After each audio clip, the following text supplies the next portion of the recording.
हां, मी दस्तगीर काझी सातारवरनं शौर्य यात्रा उत्तर प्रदेशसाठी आलेलो आहे आणि सातारला 16 तारखेपासून मुंबईवरनं निघालो, मथुरेत आलो. तिथून बसनं शौर्य यात्रेची लोकं आम्हाला आग्रा, दिल्ली आणि अमृतसरपर्यंत आणलेलं आहे. रस्त्यात राहण्याची सोय प्रत्येक हॉटेलला एक रूममध्ये 4 जण ठेवून व्यवस्थित केलेली आहे आणि जेवणाची नाश्त्याची सुद्धा सोय महाराष्ट्रीयन टाईप, घरगुती टाईप एकदम जेवण दिलेलं आहे. जेवण एकदम चांगलं आहे.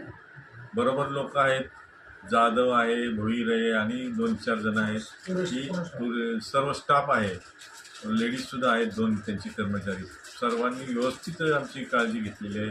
भोसले आहे, सर्वजण, मला प्रत्येकाची नाव माहीत नाही, पण सर्वांनी व्यवस्थित आम्हाला ट्रीटमेंट केलेली आहे. आत्ता आम्ही अमृतसरमध्ये आहे.